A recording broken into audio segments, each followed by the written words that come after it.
Update naman tayo sa lagay ng panahon mula sa ating ka-weather BNC resident meteorologist Benison Estareja. Benison. Pinky, naging bagyo na ang low pressure area sa labas ng Philippine Area of Responsibility ngayong hapon. Huli itong namataan kanina alas 3 at 1,360 kilometers silangan ng northeastern Mindanao at may taglay na hangin na 45 kilometers per hour malapit sa gitna. Ayon sa Pag-asa, posibleng pumasok ang bagyo sa Huwebes at bibigyan ng local name na Doming o yung magiging pang-apat na bagyo for 2026, pangalawa naman sa buwan ng Mayo. Base sa latest track ng Pag-asa, lalakas pa ang bagyo hanggang typhoon category over this weekend. Ngunit hindi naman ito nakikitang tatama sa ating kalupaan or maglalandfall. At bagkus ay kikilos pahilaga ang bagyo sa direksyon ng Okinawa, Japan sa Lunes or Martes. However, habang nasa dagat ng Pilipinas ang bagyo, unti-unti itong palalakasin ng habagat or southwest monsoon na magdadala ng pabugso-bugsong ulan dito sa may Palawan at sa kanlurang parte ng Visayas at Mindanao.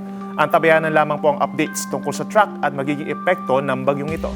Ngayong Martes, umabot pa rin sa 41 na lugar o higit kalahati ng mga Pag-asa stations ang nakapagtala ng dangerous levels of heat index. Kabilang na dyan ang Dagupan, Tuguegarao and Cavite cities with 47 degrees Celsius at maraming lugar pa sa may Luzon at Eastern Visayas 46 degrees Celsius. Bukas po, huling Miyerkules ng Mayo, posible pang umabot sa 46 degrees Celsius ang mararamdamang init sa may Dagupan pa rin, Tuguegarao and Cavite City, habang sa may Quezon City bukas, posible pa rin ng 42 degrees Celsius. Ka-weather, normal po kapag ganitong nalalapit ang tag-ulan na mas mataas pa ang heat index kumpara noong buwan ng Abril. Kaya mainam pa rin naman natili sa well-ventilated na lugar tuwing tanghali at iwasan naman nakakapagod na gawain para maiwasan ang pagkahilo or panghihina. Sa weather forecast ng Pag-asa ngayong May 27 or Idil Adha sa Luzon, ihanda pa rin po ang inyong payong at sombrero dahil sa maaraw at mainit na panahon mula umaga hanggang tanghali.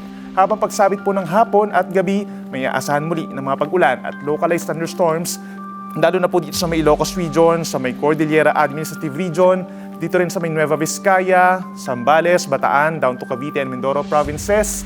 Yan po ay dahil sa easterlies or hangin silanganin. Sa Palawan, Visayas at Mindanao, umaga pa lamang ng Miyerkules, may tsansa na ng light to moderate rains dito po sa may central and southern portion ng Palawan, Zamboanga Peninsula, Bangsamoro Region, Sarangani at Sultan Kudarat.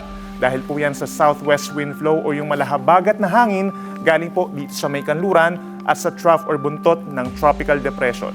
Sa dakong hapon, mas dadami pa yung mga lugar na uulanin sa Palawan, Visayas at Mindanao, habang may tsansa rin ng heavy to intense na mga pag-ulan sa may Zamboanga Peninsula, southern portion ng Negros Island, northern Mindanao, Bangsamoro Region at Soc-Sargen. Kaya huwag pa rin kalimutan ang inyong payong, mag-ingat sa banta ng baha at landslides at makipag-ugnayan sa inyong barangay or local DRR offices kung kinakailangang lumikas.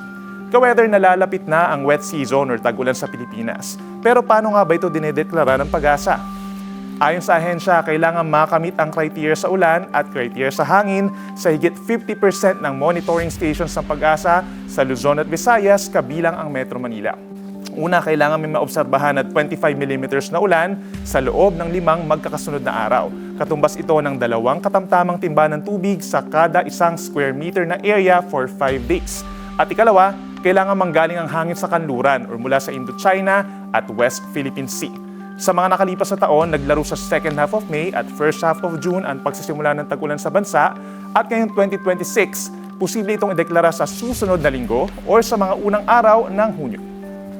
At yan muna napapanahong balita ngayong Martes. Ako inyong ka-weather Benison Estareja na nagsasabing, ang swerte darating sa tamang panahon.